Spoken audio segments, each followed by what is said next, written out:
The world mourns. Pope Francis, the 266th pontiff of the Catholic Church, passed away on April 21, 2025. He was 88.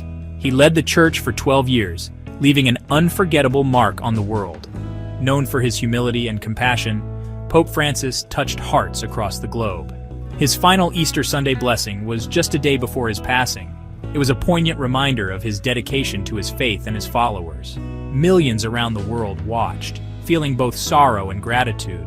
The Vatican, bathed in the soft glow of dawn, seemed to hold its breath. The news of his death, attributed to a stroke, brought a somber silence to St. Peter's Square. The faithful gathered, their whispers echoing the sentiments of millions. They remembered his warmth, his gentle humor, and his unwavering commitment to the poor and marginalized. Francis, born Jorge Mario Bergoglio in Argentina, was a unique figure in papal history. He was the first Latin American pope, a symbol of hope and change for many. His papacy was marked by a deep commitment to social justice, interfaith dialogue, and environmental protection. The world watched in awe as white smoke billowed from the Sistine Chapel chimney on March 13, 2013. A new pope had been chosen. Cardinal Jorge Mario Bergoglio of Argentina, a man known for his humility and his work with the poor, became Pope Francis. This was a historic moment. For the first time, the leader of the Catholic Church hailed from Latin America. It was a continent grappling with poverty, inequality, and social unrest.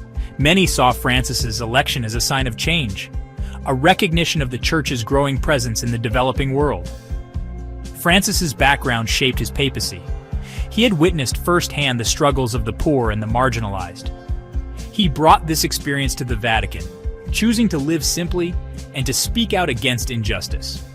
His choice of the name Francis, after Saint Francis of Assisi, the patron saint of the poor and the environment, spoke volumes about his priorities.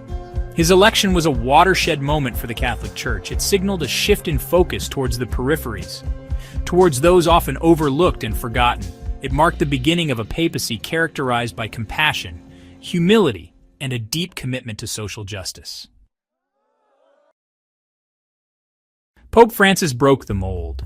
He shunned the opulent papal apartments, choosing instead to reside in the modest Vatican guest house.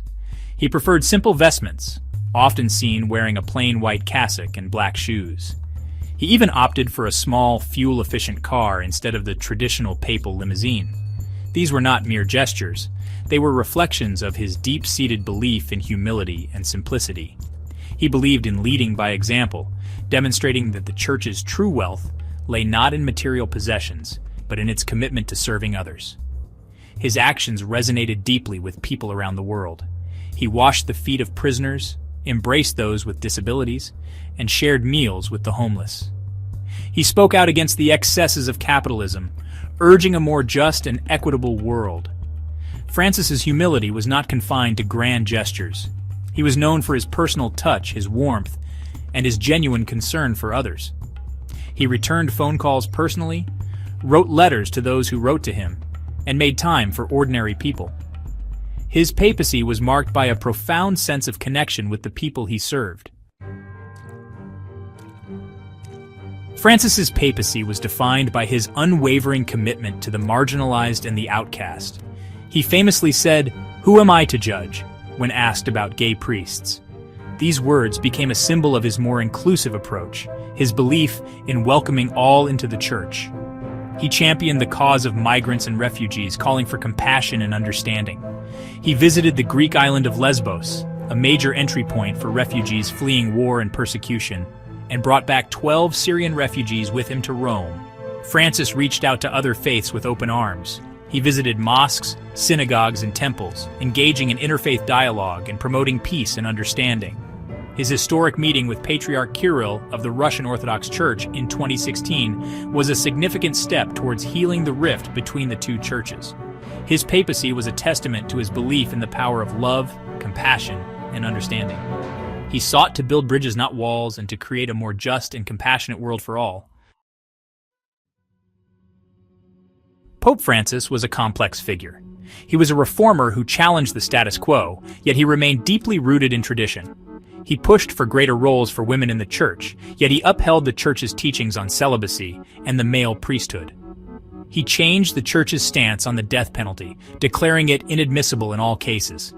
This was a major shift for the church, reflecting Francis's deep commitment to the sanctity of life. He also spoke out forcefully against nuclear weapons, calling for their abolition. Francis made significant changes to the annulment process, making it easier for divorced Catholics to remarry within the church.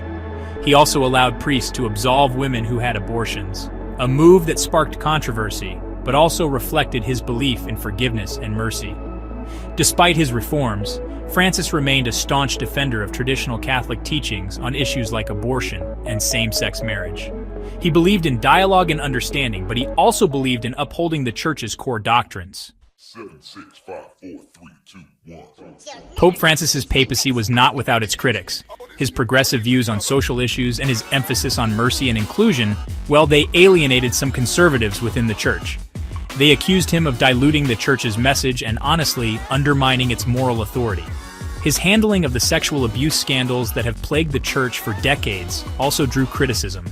While he apologized for the Church's failings and implemented some reforms, some felt he did not go far enough in holding abusers accountable and protecting children.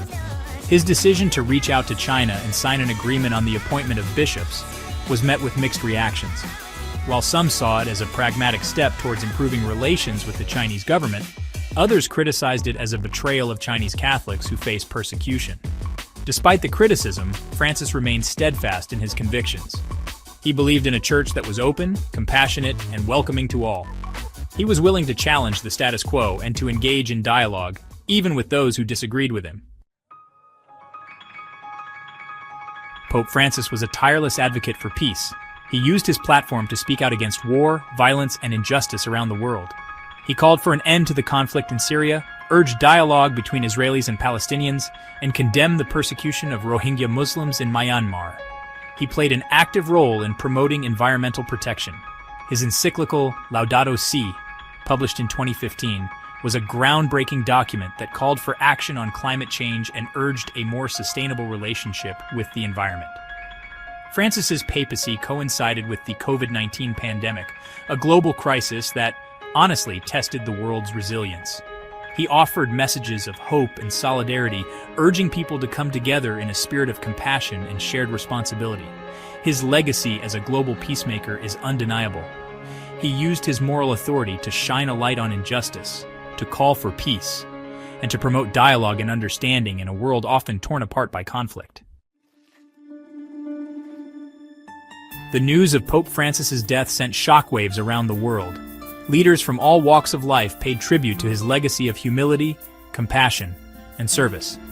Millions took to the streets of Rome to bid farewell to their beloved pontiff. The funeral of Pope Francis was a global event, broadcast to millions around the world.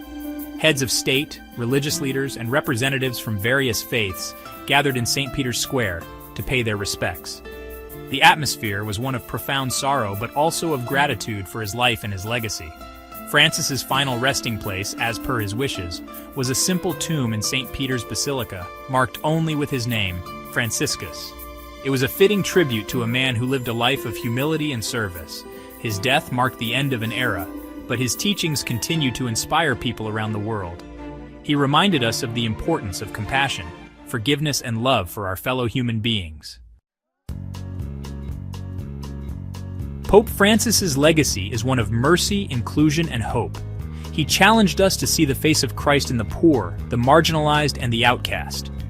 He reminded us that true leadership lies in service, humility, and compassion. His words and actions will continue to resonate for generations to come. He showed us that the Church can be a force for good in the world, a beacon of hope in times of darkness. He challenged us to build a more just and compassionate world for all. As we mourn his passing, let us also celebrate his life and his legacy. Let us honor his memory by living out his teachings of mercy, compassion, and love. Let us strive to build a world where every human being is treated with dignity and respect, a world worthy of the legacy of Pope Francis.